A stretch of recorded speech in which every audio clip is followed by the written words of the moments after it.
Para quem é novo no grupo, né? Esse é o grupo de apologética. Eu vou falar sobre a ressurreição de Cristo, né? E acho que o primeiro ponto a tocar, né? É 1 de Pedro 3:15, 16, 3, 15 e 16 a parte A, né? Antes santifiquem Cristo como Senhor em seu coração, sejam sempre preparados para responder a qualquer pessoa que pedir a razão da esperança que tem em vocês. Contudo, façam isso com mansidão e respeito. Então, como vocês podem observar aí grifado, né? A gente deve estar sempre preparado a responder a razão da esperança que é em nós. E justamente um desses pontos da esperança que é em nós, que a gente vai falar, acho que é inevitável a gente não tocar no assunto da ressurreição, né? Como foi comentado pelo Marco, né, na apologética, quem não esteve na reunião mais para poder saber. E é inevitável a gente falar da ressurreição, né? Quando a gente fala da ressurreição, inevitavelmente lugar da esperança que é em nós, né? E a forma da gente fazer isso é como sendo em respeito. Então, a ferramenta que será apresentada, né, os pontos sobre a ressurreição, é justamente para a gente fazer isso, para nos ajudar com essa função de apologética e também para a própria edificação pessoal. Né? Como o Marco bem falou, né, e como está aqui escrito, fazer isso sempre com sendo em respeito. Então, o primeiro ponto a gente perguntar, né, por que a ressurreição, né? Ou qual a importância da ressurreição para o cristianismo como um todo, né? Então, é importante a gente salientar, né, que a ressurreição é um tema central para os cristãos do século I, né? Conforme vocês podem notar aí na apresentação.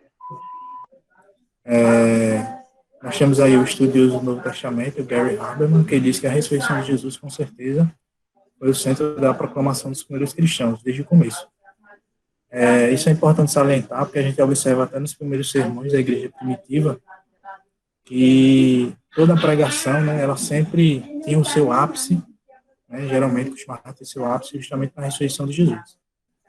E aí nós podemos destacar o texto de 1 Coríntios 15, 14, né, e se Cristo não ressuscitou, logo é vã a pregação, nossa pregação, e também é vã a nossa fé.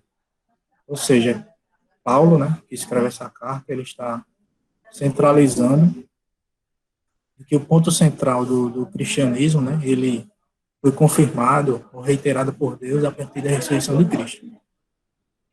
No sermão também se não me engano, é o sermão do diácono, que eu esqueci o nome agora, em Atos 5:30, né, ele vai destacar, no sermão diz, o Deus de vossos pais ressuscitou a Jesus, a qual vós mataste e suspendeu no madeiro. Então, no próprio sermão do diácono lá, varão valoroso, esqueci o nome, nós vemos aí o destaque para isso. Né? E o outro sermão que nós vemos também merece destaque, né? É o sermão de Pedro em Pentecostes, que ele enfatiza mais uma vez a ressurreição. Né? Então, especialmente no livro de Atos, a gente observa muito essa ênfase na ressurreição. Eu, inclusive, estava vendo, através das leituras que eu li, e que até mesmo depois, aquilo que não tem Atos, mas no século I e nos séculos posteriores, a ressurreição era central na pregação dos cristãos. Né? Ela foi fundamental para a propagação e crescimento do cristianismo como um todo. Certo? Bem, passado isso, né, nós temos a importância. Tudo que a gente vai falar aqui, né, basicamente, não dá para esmiuçar tudo, mas a gente vai trabalhar baseada na confiabilidade do Novo Testamento, porque vai ser nossa principal fonte de consulta, ou nossa principal referência. Aí, naturalmente, surge a pergunta, né? O quão confiável são os documentos do Novo Testamento como um todo, né, em relação do ponto de vista histórico? Será que nós podemos confiar nele? Será que nós podemos dar credibilidade quanto fontes históricas?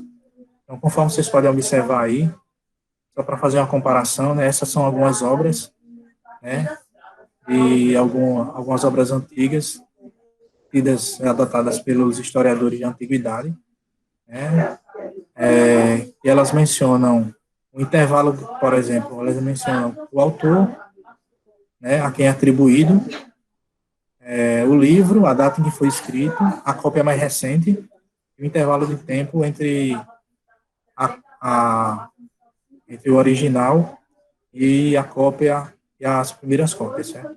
Aí, para ter uma comparação aí, né, o mais próximo que nós temos é a obra Ilíada de Homero, onde ele foi escrito por volta de 800 anos de Cristo, e a cópia mais recente é de 400 anos de Cristo. Ou seja, nós temos um intervalo de tempo entre a data do original e a cópia mais recente de cerca de 400 anos. E esse número de cópias é de 643. E ela é uma obra que, pelos historiadores da antiguidade, ele é amplamente aceita, né, pelo Conselho de Historiadores, e não há dúvidas do seu conteúdo histórico, né, para traçar, inclusive, histórias antigas nessa obra. E aí nós temos outros autores famosos, né, como Platão, né, como Túcides, Demóstenes, César, né, e outros, talvez alguns não tão conhecidos, mas são algumas amostras de obras que, em relação quando está estudando textos antigos, eles são usados pelos historiadores, e conforme nós podemos notar e observar, né, o tempo por exemplo, entre as cópias mais recentes e a original, quando a gente vai comparar com o Novo Testamento, é algo extremamente distoante, né? Por exemplo, o que chega mais próximo, que foi a obra Homero, tem um intervalo de tempo de 400 anos, enquanto as cópias mais recentes nós podemos já estar de cerca de 50 anos entre as cópias mais recentes e o original, certo? E outro ponto também que se destaca aí que nós temos é que o número de cópias ele vai muito além de qualquer outro registro histórico da antiguidade. São quase 5.400 cópias. E outro dado relevante é que mesmo que essas cópias não existissem, se você fosse remontar ao Novo Testamento, só com citações que os pais da igreja, que são aquelas pessoas que tiveram próximo aos apóstolos, ou mesmo os apologistas do século II e III, você conseguiria reconstituir todo o Novo Testamento. Né? E Josh McDowell, na sua obra Evidências que Exigem um Veredito, ele vai dizer que, na verdade, a gente for somar todo o número de cópias, considerando as cópias das cópias, o número facilmente passa dos 20 mil, das 20 mil. Certo? Então, nós podemos ver que nós temos uma quantidade abundante de cópias, a conclusão, e também de que o intervalo de tempo em relação a outras obras de antiguidade é extremamente pequeno quando a gente se compara. E enquanto nenhuma dessas obras, com relação à autoridade, a autoria, né, tem pouco questionamento e também aos dados que estão ali contidos, né, naturalmente, no Novo Testamento, nós podemos ter essa mesma implicação, de que ele é tanto confiável com relação ao número de cópias, quanto à sua quantidade. Outro ponto é que Norman Geisler e William Nix, os estudiosos teólogos do Novo Testamento, os estudiosos de teologia de modo geral, né, eles vão declarar que o Novo Testamento sobreviveu de forma muito mais pura, né, e o seu nível de acurácia é impressionante, conforme nós podemos observar. O número de linhas do Novo Testamento é aproximadamente 20 mil, né, e dessas 20 mil linhas, né, apenas 0,5% há dúvidas, elas são de fontes, digamos assim, duvidosas, né, e naturalmente, ou conforme esses estudiosos concluíram, né, esse 0,5% ele não afeta em nenhum ponto nas doutrinas centrais do cristianismo. Por exemplo, a doutrina da divindade de Cristo não é afetada por isso. A doutrina do próprio surgimento da igreja, ou as demais doutrinas que implicam no Novo Testamento, a doutrina da graça, salvação pela graça e outras coisas mais, nenhuma delas é afetada por esses 0,5%. E o grande teólogo B.B. Warfield, né, ele teve nada mais nada menos que 4 doutorados, né, e ele, inclusive, foi que cunhou o termo inerrância bíblica, se não me falha a memória, né. Ele foi professor de teologia sistemática na Universidade de Princeton. Ele disse que se a gente compara esse estado do Novo Testamento com qualquer obra antiga, não há como considerar maravilhosamente correto. Ou seja, esse grande estudioso aí, ele enfatizou muito, né, sobre a questão da, da confiabilidade que nós podemos ter no Novo Testamento. Então, partindo desse pressuposto, né, o Novo Testamento é confiável, nós podemos, a partir dele, extrair evidências suficientes acerca da ressurreição de Cristo. Quarto doutorado não é para pouca gente, não. Então, quais são três evidências, né, de que elas apontam para a ressurreição de Jesus e de que são fatos bem estabelecidos pela maioria dos críticos, inclusive céticos em relação à ressurreição, né? São três fatos bem estabelecidos. Primeiro, a questão do sepulcro vazio, certo? É um fato bem estabelecido, inclusive pelos céticos da ressurreição. As aparições de Jesus após a morte e o início das convicções dos discípulos na ressurreição de Jesus. Inclusive, esse início das convicções dos discípulos, ele é bem importante porque ele mostra, por exemplo, ele é usado como argumento por exemplo, se não me falha a memória, Agostinho, para mostrar a questão da interação de Deus na história, dizendo que o próprio surgimento da igreja é um milagre tão grande, não poderia ter acontecido de outra forma se Jesus de fato não tivesse ressuscitado. Certo? Então, esses são os três fatos bem estabelecidos, inclusive pelos críticos, né? Sepulcro vazio, a aparição de Jesus e os inícios da conversão dos discípulos na ressurreição. Aí, naturalmente, né, alguns desses discípulos, ou melhor, eu estou alternando aqui a tela, gente, porque às vezes eu verifico se alguém deseja entrar, mais alguém, certo? E, levando em conta que o Novo Testamento é confiável, né, o primeiro fato que nós podemos apontar com grande segurança é acerca do sepultamento de Jesus por José de Arimateia. Aí, em Marcos, capítulo 15, versos 42 e 43, relata de que esse José de Arimateia, ele realmente pegou o corpo de Jesus e resolveu sepultá-lo. Ou seja, nós temos aí o primeiro pontapé de início, né, que para a sua ressurreição é naturalmente ele ter sido sepultado após a sua morte.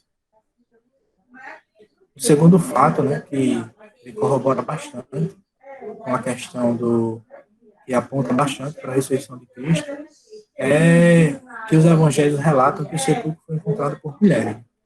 Então, se você... E por que isso é importante? Porque na cultura judaica da época, né, a mulher, ela inclusive, ela não podia ter nenhum testemunho, ela não servia nem como testemunho em tribunal. A irrelevância das mulheres no ambiente público era tão alta a sua irrelevância, e havia alguns fariseus da época que chegavam a dizer que era melhor você queimar as palavras da lei do que entregá-las a uma mulher, por exemplo, para a lei. E isso é importante porque se os discípulos quisessem fazer da história da ressurreição algo convincente, então não devia ser mulheres que eles deviam colocar ali, sim homens. Ou seja, isso nos faz pensar na seguinte coisa, né? E que se as mulheres foram as primeiras testemunhas a verem isso, é porque, de fato, a história deve ter sido verídica. Porque você não ia apelar para testemunhas que não iam ter o valor algum na época. Né? E aí nós podemos ver a citação de Marcos 16, João 5, e conforme nós podemos ver que as mulheres, elas encontraram esse sepulcro que estava vazio. E a lista de testemunhas oculares acerca da ressurreição também é outro ponto, né, que serve para a gente defender, que a gente vai usar um pouco mais na frente. Aí nós temos destacado, né, que ele foi sepultado, ressuscitou ao terceiro dia, ele foi visto por Cefas, depois pelos 12, depois foi visto uma vez por mais de 500 irmãos, a maior parte dos quais ainda vivem. Depois visto por Tiago, por todos os apóstolos, e depois apareceu também a Paulo. E por que essa parte de 1 Coríntios 15 ela é tão importante? É porque, conforme os estudiosos do Novo Testamento, eles declaram, né? Esse trecho aí da carta aos Coríntios, ele é tido meio que como o primeiro credo, dos primeiros credos da igreja primitiva. Ou seja, uma tradição já foi passada adiante e que Paulo resolveu escrever de modo que nós podemos ter segurança de que é uma fonte bastante confiável e bastante primária. E o quão antiga ela é, né? Por exemplo, eu falei aqui da questão do Novo Testamento como um todo, mas esse credo, que vocês podem ver aí no texto de 1 Coríntios 15, 3 a 8, ele é muito interessante, porque ele remonta a épocas mais antigas do que os evangelhos. Inclusive, as cartas de Paulo são tidas, na maioria, como sendo anteriores à data de escrita dos evangelhos. E, nesse caso especificamente, elas são datadas de cerca de 30 a 40 anos após os acontecimentos da ressurreição de Cristo. Talvez alguém possa perguntar, né? Mas 30 a 40 anos é muito tempo, isso poderia ter sido distorcido, né? Mas a gente tem que levar em conta de que a cultura da época, especialmente a tradição judaica, né, era uma tradição oral fortíssima, porque eles precisavam e eles eram ensinados desde criança a memorizarem diversas partes no caso da época, que havia na época, né, do Antigo Testamento. Né? Então, eles decoravam partes inteiras da Bíblia, e essa transmissão oral não é justo e nem correto comparar ela com a questão de hoje em dia, que as pessoas comparam a questão de transmissão do telefone sem fio. Certo? Então, ela é importante, esse documento, porque essa transmissão, essa tradição que Paulo recebeu, né, ela é extremamente antiga, extremamente confiável, e relata uma lista impressionante de testemunhas oculares, diversas testemunhas que viram Cristo ressuscitar. Tá? Vou dar mais uma alternada aqui para ver se alguém chegou. Chegou mais ninguém. Sim, prosseguindo, né? A aparição de 500 irmãos, né? 1 Coríntios 15, 6, né? No contexto dessa carta, né, tem algumas pessoas que estavam duvidando acerca da existência da ressurreição, né? Não apenas já de Cristo, mas da ressurreição que iria acontecer e Paulo tinha pregado. E Paulo estava dizendo justamente isso, né? Olha, algumas testemunhas, elas vivem. Então, vocês podem ir aí, conferir, saber com essas testemunhas, né? Não é apenas eu que estou dizendo, né? Mas essas pessoas, elas estão aí para vocês aferirem esse fato. E Paulo jamais ele poderia ter dito isso se ele não tivesse acontecido, ou seja, não teria sentido ele dizer que isso aconteceu se haviam mais pessoas para consultar e que poderiam corroborar o que ele havia dito. E é interessante que essas fontes, elas são independentes, né? Ou seja, não foi montado ali um complô para poder argumentar, né, sobre essa história, né? São fontes, na sua grande maioria, independentes, elas não têm nenhuma conexão entre si. Certo? A aparição a Tiago também, né, está registrado no livro História dos Judeus, História dos Hebreus, o título. Fez comparecer Tiago, irmão de Jesus chamado Cristo, e alguns outros, e acusou de terem desobedecido as leis e os condenou a apedrejamento.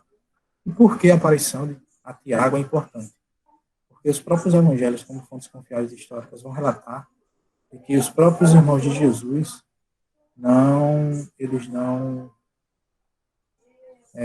eles duvidavam acerca das próprias palavras de Jesus. E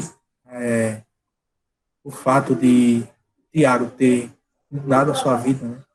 Ele foi acusado de desobedecer às leis e os condenou a apedrejamento, significa de que Tiago passou por uma profunda mudança a partir de um determinado fato que aconteceu, que é justamente esse fato tido como uma ressurreição.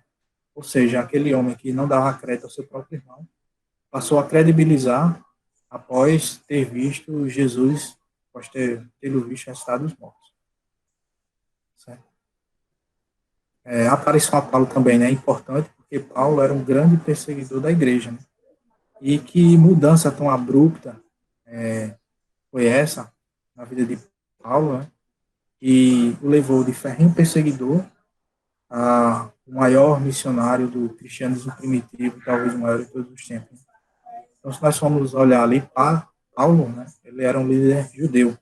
Inclusive, em uma de suas cartas, ele relata, né, que a ocasião dessa mudança, né, que fez ele mudar desse líder judeu, ele descreveu a si mesmo como exceder muito ao conhecimento daqueles que haviam na sua época, de que ele era muito religioso, né, no sentido de que ele era um fariseu extremamente impecável, né, procurava seguir rigidamente as tradições, ele ele vai relatar, se eu não me engano, ou é em Gálatas ou em Efésios, que a sua conversão se deu no viu esse Cristo ressuscitado, certo?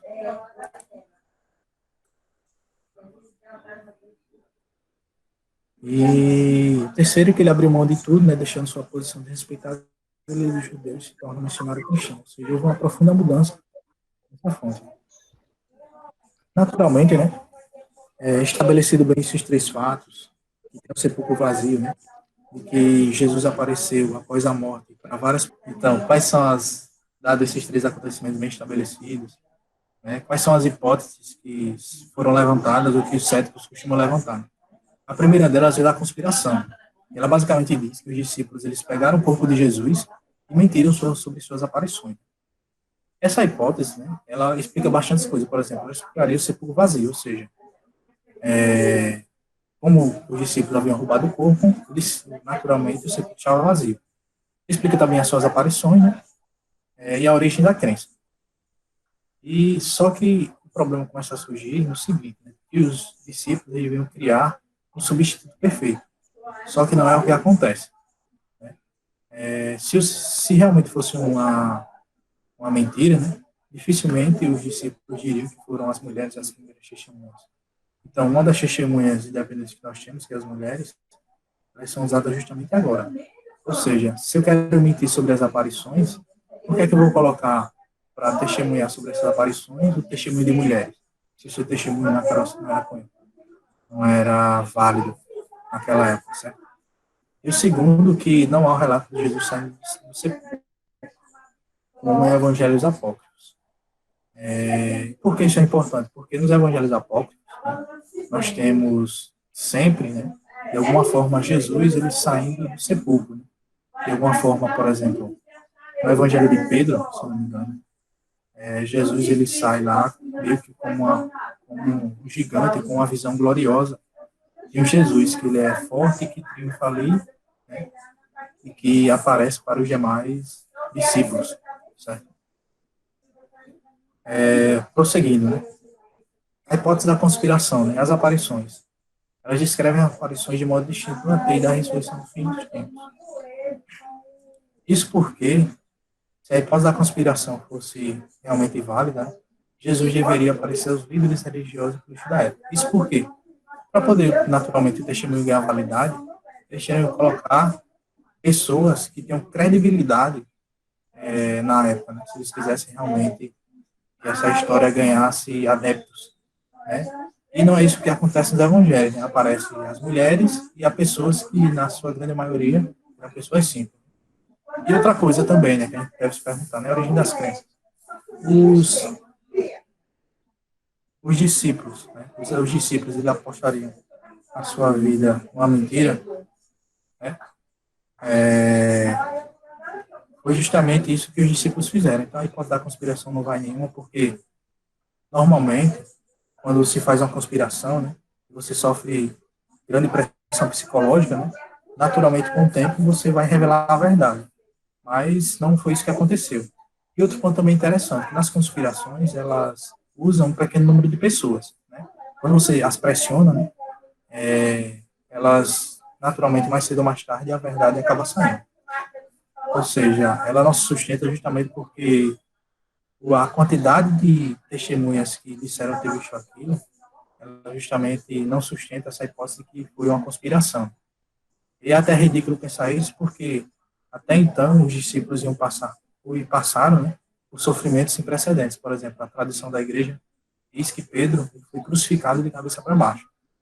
João, o apóstolo, por exemplo, ele, na sua velhice, chegou a ser jogado num balde de óleo quente, né, conforme a tradição.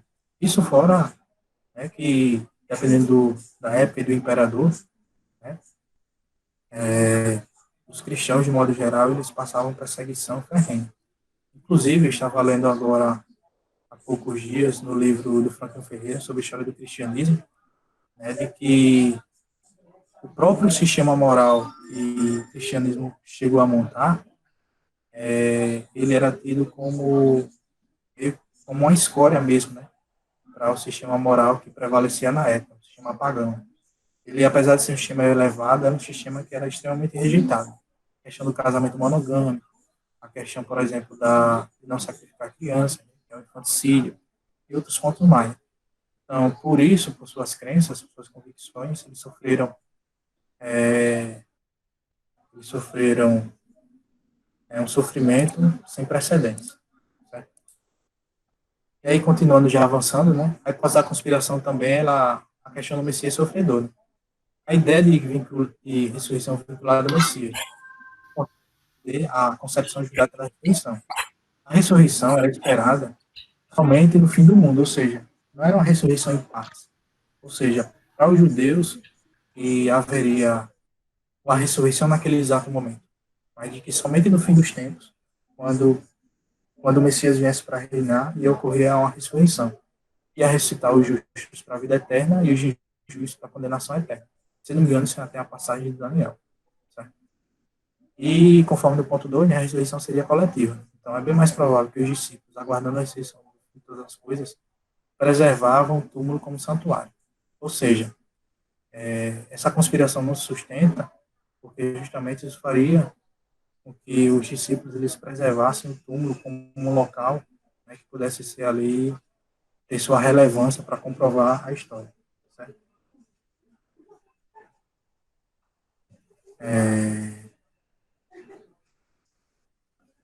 Sim, prosseguindo, né? A hipótese também ela é artificial, justamente porque ela tenta explicar a aparição de Jesus a 500 pessoas. Né?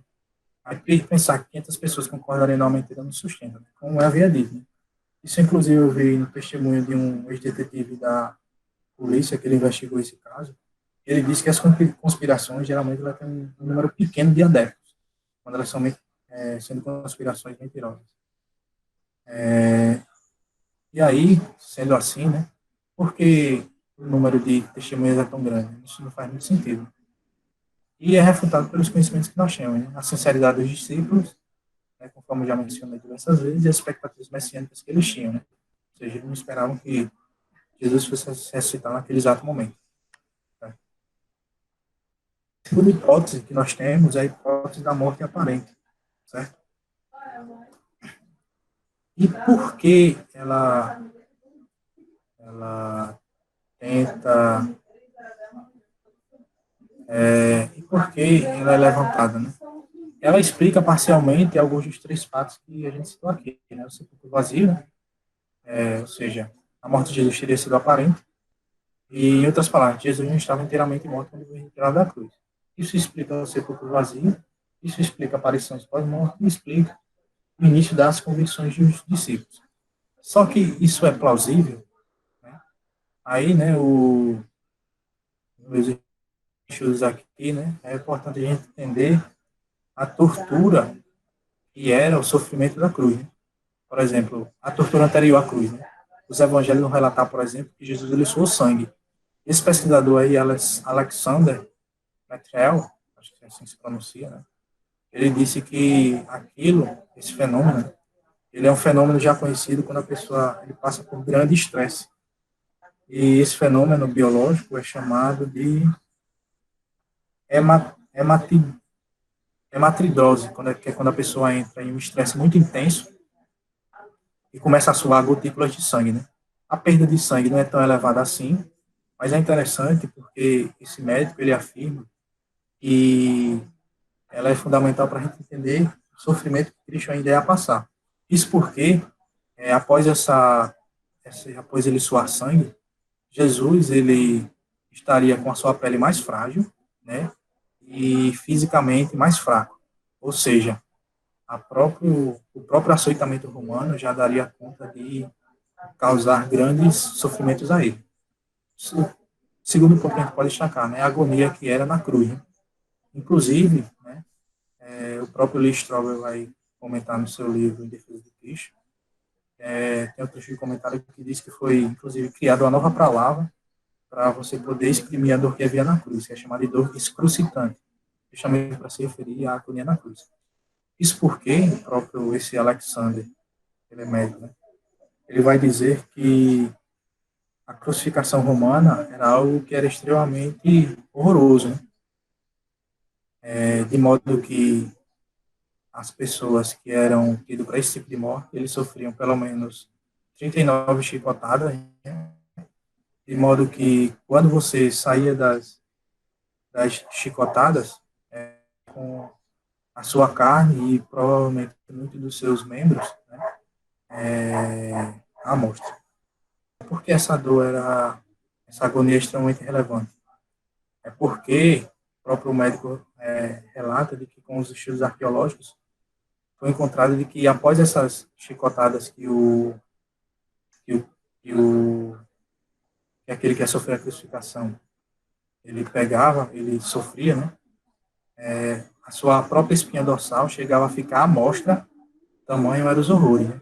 Isso fora de que o próprio chicote romano, ele tinha bolinhas de chumbo, né? Bolinhas, aliás, de um metal que era muito sólido, rígido, né?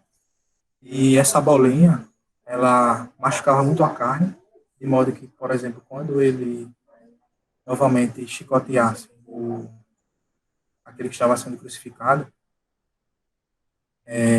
os ossos que estavam também no chicote, eles chegavam a rasgar a carne. E aí havia uma grande dor intensa, praticamente ele perdia praticamente todo o sangue ali. E justamente é importante salientar de que a causa da morte não era nem a questão da crucificação ou desses tormentos em si, né?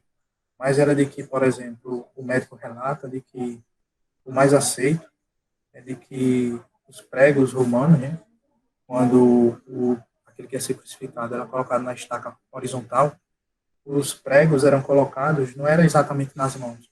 Isso porque, se, o, se aquele que estava sendo crucificado ele fosse se abrir e fosse ficar sustentando, provavelmente os pregos nas mãos, as suas mãos iriam rasgar. Ele rapidamente ia cair e provavelmente ia morrer.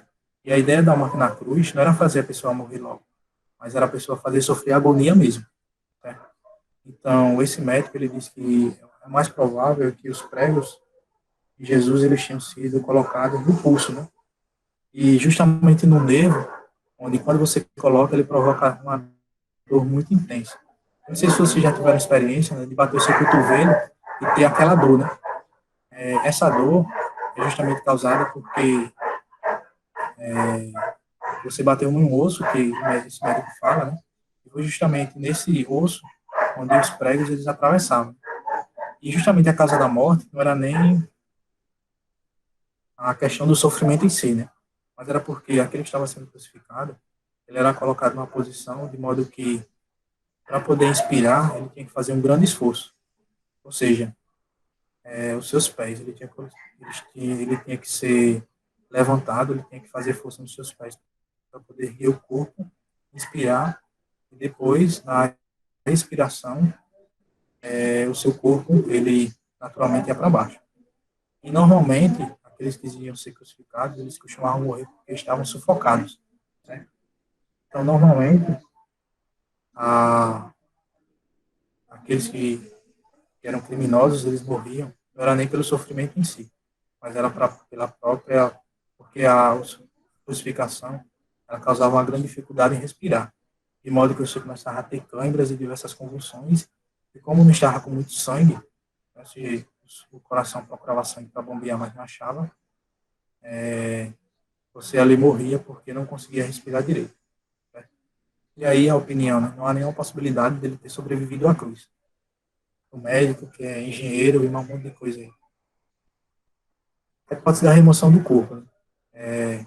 Joseph Klausner, que foi um judeu que ele apresentou essa hipótese no século XX, século passado, ele propôs que José de Arimateia colocou Jesus no sepulcro temporário e depois colocou no sepulcro comum.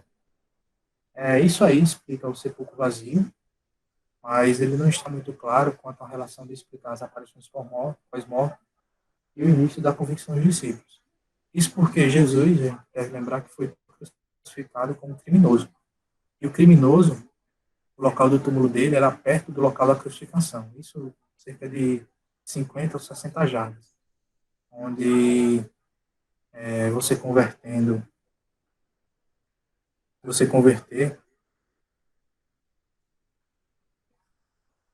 50 ou 60 jardas,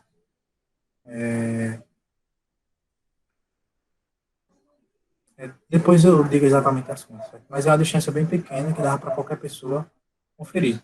E outro ponto também é de que o sepultamento ocorria no mesmo dia, com a tradição da época. Ou seja, era muito improvável que José de Arimateia colocou ele no sepultamento temporário. A quarta hipótese é a hipótese da alucinação, né? Que ela procura explica o sepulcro vazio, as aparições pós-morte e o início das convicções de discípulos. Né? E ela diz basicamente que as aparições de Jesus foram meras alucinações. Mas, na melhor das hipóteses, o sepulcro vazio e as alucinações os teriam levado a acreditar na ascensão de Jesus para a glória. Por que isso é importante? Porque geralmente as alucinações elas ocorrem com, digamos assim, a mentalidade da pessoa projetando para um acontecimento bem fora do comum, né?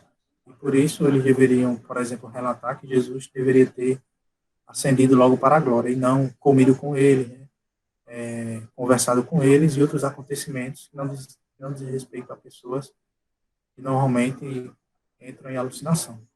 E a opinião do Gary Collins, que ele é doutor em psicologia da Universidade de Purdue, ele diz que as alucinações são ocorrências individuais e também não é possível que alguém induza a outra pessoa a ter uma alucinação. Ou seja, essa hipótese ela não explica justamente porque os discípulos eles conseguiam fazer outras pessoas acreditar naqueles que eles tinham visto. E mais ainda, porque elas são ocorrências individuais. E conforme já mencionei anteriormente, Jesus ressuscitado ele apareceu para mais de 500 pessoas, fora o conjunto dos 12 e o próprio Paulo. Ou seja, diversas pessoas teriam tido a mesma alucinação. Isso é, de acordo com o que nós chamamos modernamente, é muito, praticamente um milagre. Praticamente se acreditar no milagre. E a quinta hipótese, né, que é a da ressurreição, ela diz que Jesus ressuscitou os mortos. Né? E ela explica todos os três principais fatos em discussão, enquanto as outras, de alguma forma, deixam a desejar. Ou seja, a hipótese da ressurreição, ela leva em conta não só a ressurreição de Cristo, mas todo o costume judaico, toda a tradição que havia ali e a própria confiabilidade do Novo Testamento, conforme a gente já pode mostrar que são confiáveis. De acordo com a hipótese da ressurreição, parece extremamente provável que o sepulcro devesse estar vazio, que os discípulos devem ter tido testemunhas das aparições de Jesus e que ele deve ter vindo aqui na sua ressurreição. Ou seja, o sepulcro estaria vazio, os discípulos testemunharam a aparição, né, conforme nós podemos observar nos relatos, e viriam a crer que de fato ele tinha ressuscitado. Acho que um episódio clássico aqui que poderia citar é a própria dúvida de Tomé, né? E certa vez Jesus aparece, ele não está presente, e ele continua a duvidar da ressurreição. Mas aí, Jesus depois aparece novamente e pede para o próprio Tomé tocar nele, mostrando que de fato ele tinha ressuscitado. Ou seja, e a própria atitude de Tomé, né? Reconhecer ali que Cristo havia ressuscitado. Essa hipótese ele requer apenas uma única suposição nova, de que Deus existe. Entretanto, as novas hipóteses recorrentes requerem muitas suposições novas. Inclusive, elas requerem coisas que são até milagrosas. Por exemplo, sobreviver à crucificação. Né? A questão também de hipótese da alucinação. Né? É você, por exemplo, acreditar que várias pessoas tiveram alucinação. Então, isso é praticamente um milagre. E normalmente essa hipótese é afetada pela seguinte suposição, né, de que Deus existe, de que ele interage com a humanidade. E outro ponto, né, aqueles que querem refutar a hipótese da ressurreição, eles têm não só que refutá-la, mas propor uma que seja melhor que a ressurreição, ou seja, explicar de modo mais satisfatório do que a ressurreição explica estes três fatos, que são aceitados e bem estabelecidos no meio da comunidade de historiadores, certo? E aí, o que nós devemos fazer a tudo isso, né? Aí eu encerro aqui, usando as palavras de C.S. Lewis. Um homem que fosse só um homem e dissesse coisas que Jesus disse, não seria um grande mestre da moral. Seria um lunático, em pé de igualdade com o que disser com ovo cozido, então seria um demônio. Cada um de nós tinha de optar por uma das alternativas possíveis. Ou esse homem era aí o filho de Deus, ou então louco, ou algo pior. Podemos contra-argumentá-lo, detalhando de louco, cuspir nele e matá-lo como demônio, ou podemos cair aos seus pés e chamá-lo de Senhor e Deus. mas não vemos com nenhuma bobagem paternalista, sob ele ser um grande ser humano.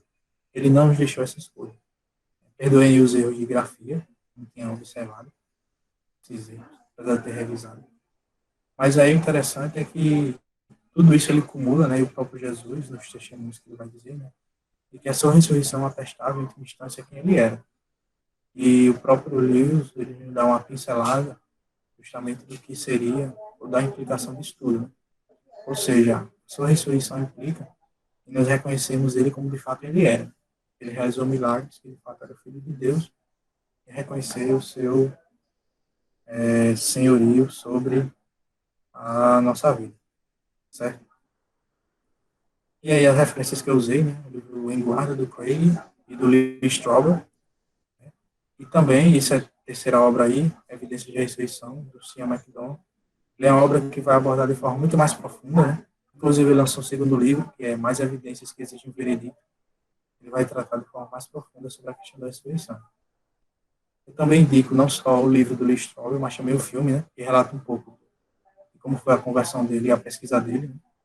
E o livro Em Guarda também, ele é muito bom, que ele aborda um dos capítulos. Tanto o livro Em Guarda quanto o livro de Defesa de Cristo, eles são altamente recomendáveis para quem quer, por exemplo, fazer um estudo em grupo, em diversas partes, ou diversas sessões, ou diversos encontros, quiser utilizar aí. Eu acho que é isso. E agora, eu passei um pouquinho da hora. A força, exatamente. Para poder fazer suas Ao contrário do... Perfeito, exatamente. Ao contrário do movimento... Em relação da quantidade de manuscritos. Eu fiquei com dúvida, porque quando eu li aquele livro do John McDowell, que você colocou aí, não sei se é assim que fala o nome dele, um dos últimos aí que você identificou, entre os lá ele estava dizendo cerca de 5 mil manuscritos do Novo Testamento. Só que ele fala basicamente que na primeira pesquisa dele, ele conseguiu documentar 14 mil manuscritos do Novo Testamento, só do Novo Testamento. E na segunda pesquisa, que foi justamente no segundo livro, ele fala de cerca de 25 mil manuscritos. E aí, claro que eu tenho dúvida, né? Mas ele fala desse número, tipo, na pesquisa dele. Mas eu tenho muita dúvida, assim, o que esses caras falam em questão de número, assim, sabe? De manuscritos do Novo Testamento.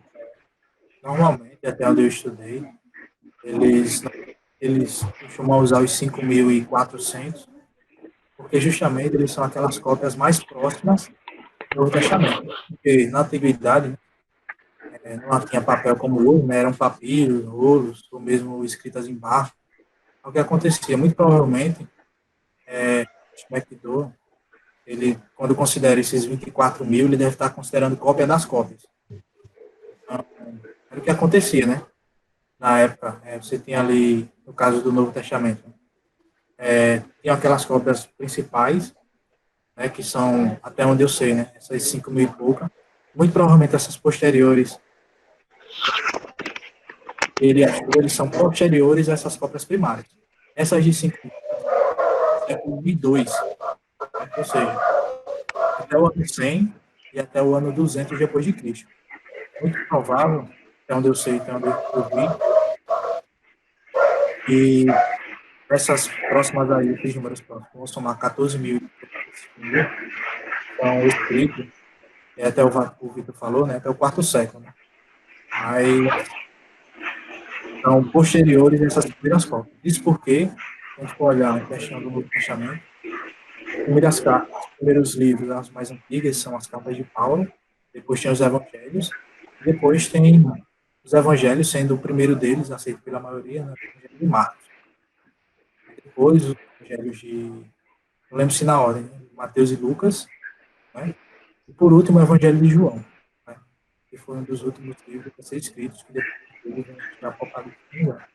Então, mas quando você fala aí dessas cópias, acho que o mais adequado, talvez, para garantir uma segurança maior em relação à proximidade com o original, são essas 5.400. Atualmente, essas outras cópias que aparecem, elas são cópias dessas cópias. Né? Talvez até a igreja. Então, para garantir uma maior fidelidade, digamos assim. E mesmo que não, que essas outras 25 mil elas não garantam, né, digamos assim, mas nós temos essas 5.400, é realmente um número esmagador em relação às outras. E ainda assim, essas 25 mil cópias, que o próprio Vitor falou, né, elas não são tão distantes da original. Por exemplo, no slide de comparação, nós temos que a Ilíada de Homero era só 400 anos depois da primeira cópia, né, 400 anos depois de Homero. Então, esse número aí de 25 mil, ele entra e facilmente compete com a Ilíada de Homero. E os números são precisos, 99,5%. Só para vocês terem ideia, para fazer comparação aí, né, do que é aceito pela maioria acadêmica não, eu li, por exemplo, de que Stephen C. Meyer, ele é um biólogo evolutivo. Ele diz que a teoria da evolução é aceita por 99% dos biólogos. 99%. Talvez a comparação não seja adequada, mas é para ter uma ideia assim, do quanta credibilidade nós temos em relação ao Novo Testamento. Então, geralmente, quando você questiona no meio acadêmico a teoria evolutiva, você vai ser taxado de mas você pega, por exemplo, a confiabilidade do manuscrito do Novo Testamento, o percentual é altíssimo, 99,5%. Claro aí, Maíris. Sim, além do filme aí que tu comentou, tem o documentário, né, do Lee Strobel. É documentário, disponível gratuitamente. O documentário é bom também porque ele mostra Aí algumas botei também, entrevistas. aí eu gostei, viu?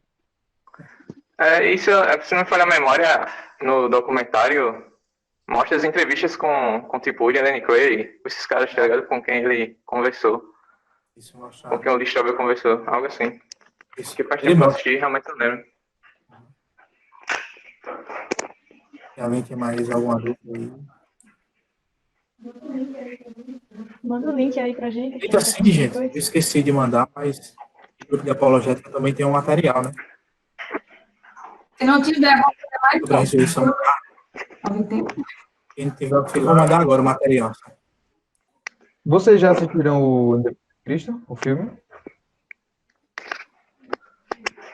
Não, nunca assisti, não. Alguém poderia, que tem acesso aí, já né, poderia gravar a tela para compartilhar aqui no Hangout, né? E a gente assistir junto. Eu assisti o filme. Eu achei ele legal, sabe? Só que eu achei ele, assim, meio crentão, assim, em muitas partes. Tem o documentário. Não, é? Você não é crente, não. Mas eu não sei. Esse Pedro, depois que saiu da Assembleia, misericórdia, viu? Tipo aquele filme da Deus não está morto, né? Enfim, toda... Que bom que o filme se tornou famoso, mas toda a crítica, né? Algumas situações do filme que acontecem. Assim, tá falando do filme, gente, Pedro? eu gostei do filme. Foi bom. O filme eu gostei, assim. É aquela romantização natural. Mas, assim, se você levar em conta o seu próprio Lee Strobel, ele deixa relativamente claro no livro, mas, querendo ou não, a mudança de perspectiva dele é muito grande. Entendeu? Assim, ele foi confrontado com tudo que ele acreditava até então. Entendeu? E o Não, mas a crítica que eu fiz é só, tipo, em relação à qualidade do filme mesmo, sabe? Porque, às vezes, esses filmes que a gente tem como referência cristã, esses filmes, eles apresentam boas histórias, mas a qualidade do filme, às vezes, é bem ruimzinha. O do Lee Strobel é bom, a qualidade do filme é boa, mas algumas partes, ela é bem romantizado. crentona, assim. É romantizado mesmo, né? Acho que romantizaram. Apela pro lado afetivo, né, às vezes. Sim.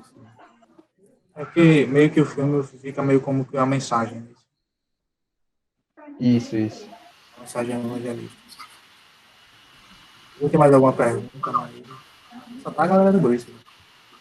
Olha aí, o Edson apareceu. Tá rolando a live da Cruz. Vamos concorrer aqui, vamos continuar.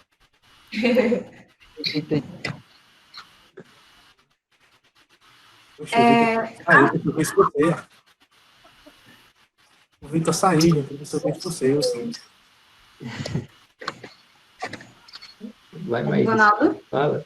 Deixa Diz aí. a Iris acordar. É porque você falou sobre algumas das teorias, né? Substituição e blá, blá, blá, e as outras. E eu fiquei sabendo que, por exemplo, essa da substituição meio que nasceu dentro dos muçulmanos, né? Os muçulmanos que colocaram isso em evidência. Tá vendo? Mas aí, o Alcorão, por exemplo, o Alcorão, ele fala sobre Cristo, né? Tipo, meio que, não sei se diretamente, mas indiretamente, e fala também sobre a morte dessa pessoa. Fala como um E profeta, né? aí, como assim? Essa teoria, como um profeta. Aí essa teoria, tipo, nasce no meio deles mesmo, como é que é esse negócio? Não, assim, eu não sei como é que está o islamismo hoje, mas pelo que eu li no livro do Lee Strobel, ele cita isso, e uma das grandes divergências é que os muçulmanos, eles rejeitam a ressurreição corpórea de Jesus. Eles não aceitam a ressurreição, né? Aí ele cita lá até o livro do Alcorão, a parte do Alcorão que diz isso. Então, respondendo a pergunta, eles rejeitam a ressurreição de Jesus, mas tem Jesus como um grande profeta. Né? São amigos de Jesus, né? São amigos de Como Jesus. o povo diz aí, amigo do Evangelho. Nada Mas de eles inimigo. rejeitam, né? Inclusive tem no Alcorão deles diz, uma citação de que eles não acreditam na ressurreição de Jesus, parafraseando, né? A citação. Eles rejeitam isso como algo histórico. E essa hipótese da Na conspiração charrada, é pouco plausível que os muçulmanos tenham, ou pelo menos que o muçulmano conscientemente tenha usado, justamente porque iria contrariar o que está declarado lá no Alcorão, né? Que Jesus seria somente profeta e que não teria ressuscitado de morte.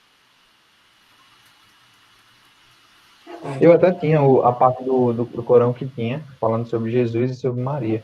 Mas eu esqueci agora. E estava no meu celular, então eu perdi. Mas é fácil encontrar na internet a parte do Acho Corão que cita aí. querendo ou não, essa religião é bem organizada e quem sabe eles até disponibilizam uma leitura online, né? deve ter. Sim, e eu acho que como eles estão investindo pesado na jihad aqui no Ocidente, na jihad cultural, né? Eu acho que é a guerra muçulmana, acho que eles têm alguns materiais, assim, falando, explicando, né, sobre Jesus no, no islamismo. A jihad cultural é tipo o marxismo cultural deles, né? Não quero falar nada. Sim, gente, tem outra coisa interessante que se tivesse sido tempo, teria falado mais, mas como está se prolongando um pouquinho a reunião, é porque tem uma coisa interessante que Craig fala, que é o seguinte, que a hipótese da ressurreição requer somente uma nova crença de que Deus existe e interage na história. Qual é um dos grandes problemas da história, de modo geral? Né? Ela sofreu forte influência do secularismo. É justamente você rejeitar a interação de Deus no mundo. É uma coisa que até Plantinga vai falar no livro Ciência, Religião e Naturalismo. Eu fixei aquilo ali, né, que é justamente o seguinte, os caras partem do pressuposto que Deus não existe, nem interage na história, porque se ele existe, não interage, e os milagres não acontecem. E aí, se você parte desse pressuposto, como é que você quer, por exemplo, ter uma conclusão de que Deus ressuscitou Jesus de mortos? Isso é impossível, porque o seu pressuposto já nega isso de a priori, entendeu? E aí, onde nós devemos ter uma ideia mais amadurecida e usar ferramentas importantes, além dessas, como a ideia de teologia natural, que é a ideia do Alistair McGrath. Eu não vou explicar aqui o vídeo, que é muito complexo, aqueles 2 vídeos. Acho que quem conhece sabe, né? Mas ele diz de que teologia natural... Aquele livro, teologia, Ed, tem o livro, inclusive. como Teologia é o natural. nome? Ah, sim, é esse mesmo. Eu acho que eu peguei na biblioteca do Grace. Eu não sei se foi esse ou foi Deus e Darwin, ou foi os dois. Eu tenho uma pergunta. Eu estava lendo aqui um livro e ele falava o questionamento. Eu cheguei atrasado na reunião, então não sei se responder isso aqui já. Foi nada. Mas eu estava lendo um livro. Eu estava lendo um livro aqui, ele dizia assim, né, que fazer esse questionamento, né, mesmo que se um homem dissesse que conseguiria absorver balas com seu corpo e derreter objetos com raios lasers que saem dos seus olhos, e ele afirmasse que conseguia, assim, tá, vamos dizer que as pessoas acreditassem nisso, e mesmo que ele demonstre isso, que ele consegue fazer isso, que ele consegue absorver balas e consegue derreter objetos com um raio laser dos seus olhos, nós deveríamos acreditar que ele consegue resistir a uma explosão nuclear? Aí a pergunta era, mesmo que Jesus ressuscitasse, isso nos faz crer, como isso nos faz crer na sua afirmação dele dizer ser Deus? Deu para entender? Nossa. Foi uma bomba aí que você jogou para ele responder. Deu.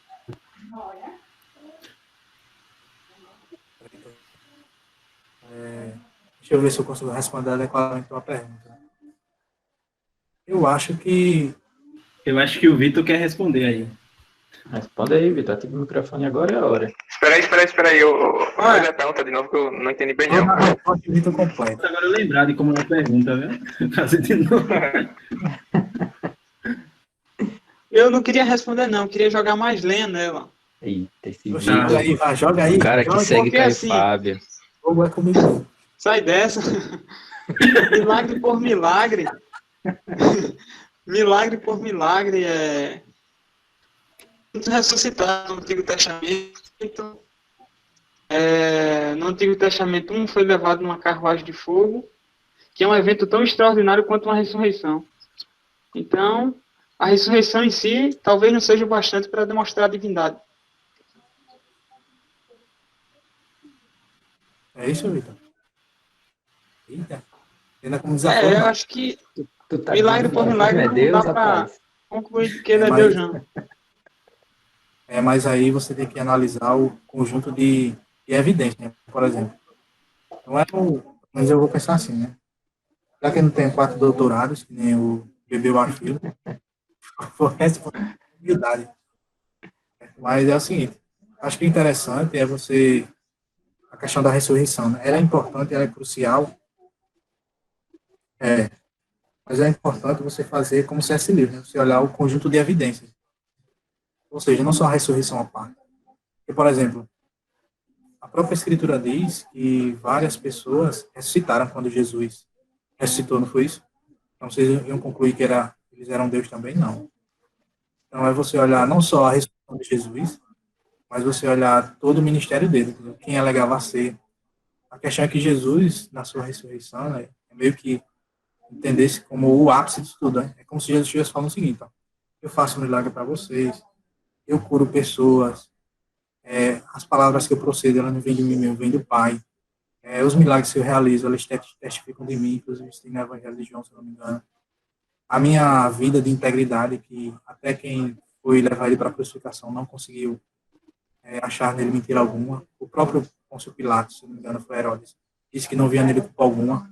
Os caras, para poder levar ele para a crucificação e para fazer com que ele fosse crucificado, a autoridade judaica, eles tiveram que encontrar pessoas mentirosas, ou seja, a índole de Jesus, o comportamento de Jesus, a vida dele, desde a sua morte, desde o seu nascimento até a sua morte, eles são vida de uma pessoa muito íntegra, de uma pessoa que tem a consciência de si mesma. Então, o ápice disso se dá naturalmente na ressurreição, né? E que se converge para a ressurreição. Então, não é só atestar a ressurreição como um todo, mas as suas outras declarações de vida. Né? Inclusive, uma das coisas que fez ele levar para a crucificação, né, no julgamento dele, foi a acusação de que ele estava se fazendo igual a Deus. Né? Inclusive, lá no relato da passagem de João, que eu não lembro o capítulo exatamente agora, mas é de que bateram na cara dele e que os caras ficaram, acho que era o sumo sacerdote, né? Disseram, né? O próprio Jesus responde, né? Quando ele está se perguntando se era o Filho de Deus. Aí ele responde, né? Eis que eu sou e de que vereis o Filho de Deus vindo sobre a nuvem do céu com poder e grande glória. Aí os caras ficam doidos. Os caras dizem, não, esse cara tá doido e tá se dizendo que é Deus e começa por aí. Mas aí, eu acho que talvez isso responda também a dúvida do Edson, mas não somente a ressurreição, mas todo o seu conjunto de vida como um todo. E as suas próprias aparições pós-morte. Né? E outra coisa também que é importante a gente observar, né, a vida dos apóstolos. Né? Eles foram pessoas que viram. Né? Então a gente recebeu algo que eles provaram e viram. Né? não somente isso, mas eles viram o próprio Jesus ascender ao céu. Então, toda a sua vida, assim, toda a sua vida e ressurreição, elas apontam, né, o próprio fato de os próprios discípulos, inclusive, na sua ascensão, eles são repreendidos, né, por Jesus, né, porque ele estava se preocupando demais com as coisas daqui, levaram a repreensão, né, e os anjos, eles dão uma promessa, né, da mesma forma que vocês viram, ele subir, ele vai voltar. Eu acho que isso dá para responder, mas também é isso. Deixa eu ver se eu...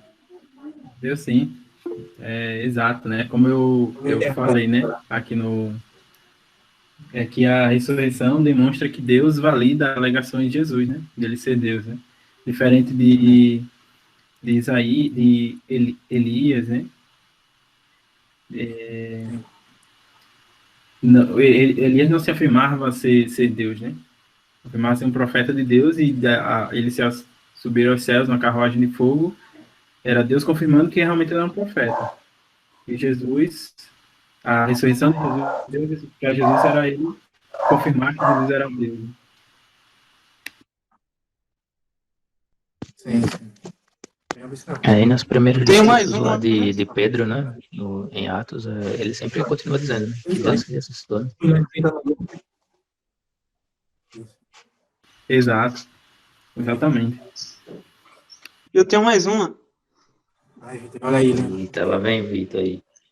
A última. Lá vem as heresias. Rafa, refuta.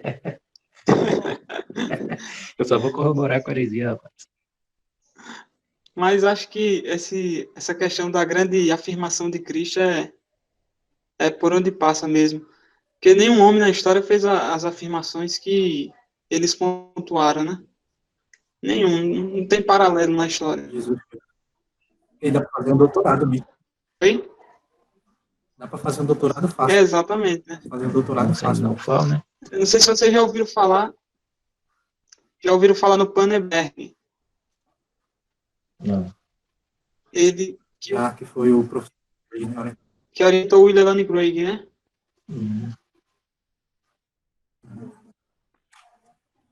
Ele disse que a afirmação da divindade ela pode ser comprovada historicamente até utilizando dos materiais que o Jesus Seminário, né?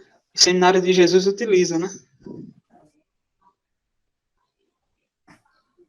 E Sim. Então, você utilizando até mesmo Eu tô sem camisa, posso mostrar o rosto, não. Rapaz, quer escandalizar os irmãos aí. É da escândalo. Sim, voltando lá. Tô de bermuda e tô na semana. Ele é mais de bermuda e tá aí a brincadeira.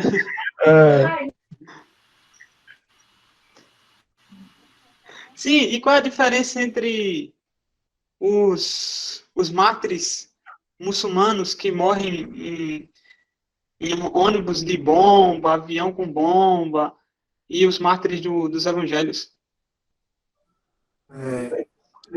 Porque esses caras se matam, né? Boa reputação, rapaz. Puxa, o Marco chegou agora. O Marco chegou para dar a pensa. Não foi nada aí do Vitor. A diferença entre os... Ele quer saber a diferença entre os mártires lá da igreja primitiva e os mártires que se explodem, né? Nos carros-bomba, avião. A diferença é que esses caras se matam, né? E os mártires cristãos foram mortos. Assassinados. A diferença básica é que os caras viram, né? Por exemplo. Mas há relatos também de que... Oi? Diz aí, Mas há relatos também de que, não sei se é verídico, né? Mas há relatos também de que algumas pessoas, elas, tipo, tinham... os mártires ficavam famosos, né? Tipo, tinha toda uma mitologia por trás ia surgindo por trás de alguns mártires, né? E algumas pessoas faziam questão de serem mártires. Né? Então, essas pessoas talvez seja um equilíbrio aí entre a pergunta do Vitor. Eu não sei se deu para entender. No caso, alguns queriam ficar conhecidos na história, tipo isso? Por ser mártires, né? Para tipo, no desenvolvimento da história da igreja, né? A gente ia vendo toda uma mitologia por trás da morte desses mártires, né? As pessoas transformavam-os em santos. E alguns relatos mostram, eu não sei qual foi o livro que eu vi, mas eu acho que é um livro que não é após Atos. Ele fala que algumas pessoas também, tem relato de algumas pessoas que fingiam, né, alguma crença para morrer como um mártir. Cristão ou não. Seja por vanglória, seja por verdade, né? Tinha gente morrendo e a igreja estava crescendo, né? Acho que a diferença mais é que trazendo Paulo aí. os discípulos viram, né? E outra coisa, ô Vitor, a pergunta levantada pelo Lee Strobel, né? Quando ele está armando seus questionamentos, ele diz: qual a diferença entre esses caras e os muçulmanos? Aí, não lembro agora quem é o entrevistador que ele vai dizer, né? Mas ele disse que as diferenças básicas é que, por exemplo, no caso dos muçulmanos, a própria forma com que Maomé ele recebe a revelação, supostamente de Deus, né? É muito estranho, isso porque ele entra numa caverna e diz que lá ele recebe a revelação de Deus, né? Que é o Alcorão. Ou seja, é uma coisa que não tem nenhuma testemunha ocular para ver, para conferir. Foi só ele mesmo que chegou e disse: eu recebi isso veio de Deus. É o cara sozinho. E diferente do testemunho de ressurreição de Jesus, nós temos aí 500 pessoas, a maioria das quais são testemunhas independentes. Paulo, né, o próprio testemunho das mulheres. Essa questão também que o Everson levantou é bem interessante, porque talvez alguém possa usar. Né? Dizer, os caras queriam só entrar para a história, né? Mas é onde está, né? Se você analisar o contexto de vida dele, né, por exemplo, Pedro era pescador. O cara deixar a família, ser pobre, para ganhar fama depois da morte. O cara tava doido. Pois é, né? Né? Tipo, se fosse em vida, né? Tipo, você ganhar algum conforto de vida, né? Mas depois da morte. Agora, uma coisa que eu acho interessante. O que comprova a fé desses mártires é o que eles professavam em vida e não o que surgiu de história após a morte dele. Exatamente. E aí, tem casos, por exemplo, de historiadores cristãos que traçam um caminho de demonstrar que não houve mártires no primeiro século do islamismo. Tipo, a primeira geração do islamismo não houve mártires. Houve guerreiros, né? Que empreenderam obras militares. A força, exatamente. Para poder fazer suas Ao contrário do... Perfeito, exatamente. Ao contrário do movimento cristão, que nasce, né, sofrendo retaliação. Os cristãos, eles são mais passivos nesse sentido. Não pra cima. Inclusive, na igreja... Exato. Inclusive, a tradição diz, por exemplo, e por que Pedro morreu de cabeça para baixo? Se eu não me engano, foi porque no diálogo, né, Pedro disse que não se considerava digno de morrer como Jesus. Isso. Essa história também tem nesse livro, ele questiona isso, de como os soldados romanos, que eram conhecidos por sua crueldade, iriam aceitar um pedido de um prisioneiro. Como é que eles iriam aceitar um pedido de um prisioneiro por questão religiosa? Tipo, acho esquisito também. É bem provável que isso seja uma adição posterior. Adição posterior não, um mito que foi surgindo na tradição da igreja, da história da igreja. Né? Eu acho que repousa muito na tradição mesmo. E os mitos deles surgem. eles surgem depois, né? Tipo, os evangelhos também estabelecidos, depois de Paulo, aí depois eles vão incrementando a história, né? Com aquela ideia de sensacionalismo. Essa questão de Pedro aí pode ter sido até que, tipo, de repente Pedro falou e os caras, como eram cruéis, disse, vai ser mais cruel ainda, então vamos botar de cabeça para baixo. Pode ser uma opção também É a ideia para da, contra-argumentar, né? a ideia da, a ideia da crucificação não era matar logo, não, era deixar o cara sofrer mesmo. Poxa, os caras perversos. No Strauber, né, ele descrevia mais ou menos como foi. Mas no livro, o médico descreve bem, assim. Quando você lê, você foi um negócio realmente horroroso. Né? Uhum. E outro, que, por exemplo, a hipótese de Jesus não ter morrido, né? Poxa, se o soldado romano não matasse mesmo o prisioneiro, quem ia era ele. Era doido e deixasse tudo isso serviço mal acabado. Questões? Mais perguntas, a gente está tomando tempo. Esse aqui é o livro que conta essa parte aí. Não sei se dá para ver aí. Após Atos. Brian Litfin. Acho que é isso. Massa. Ele tem outros livros falando sobre os mártires da igreja primitiva. E nesse livro, ele tenta explorar as lendas, né, que surgem da vida e da morte dos apóstolos.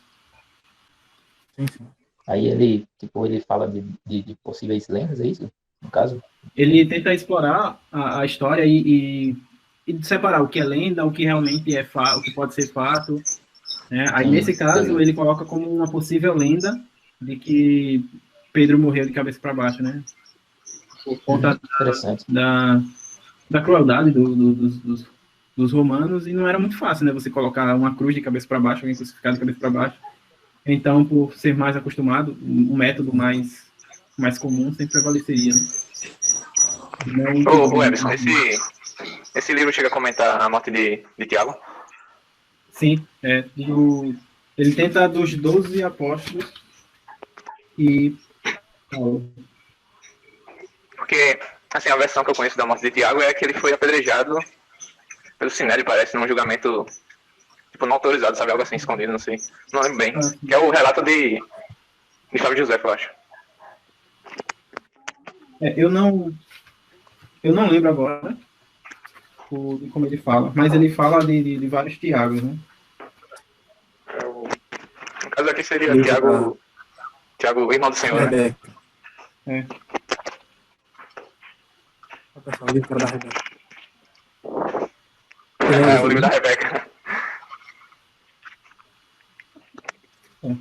Ele coloca como mais ou menos, ele bota uma lista sempre no final, né, dos fatos, né? Aí dá uma nota A, B, C, D. Aí, para ele ser morto por apredejamento e violência da multidão, é uma nota B+. Então, aí tá... É uma coisa boa.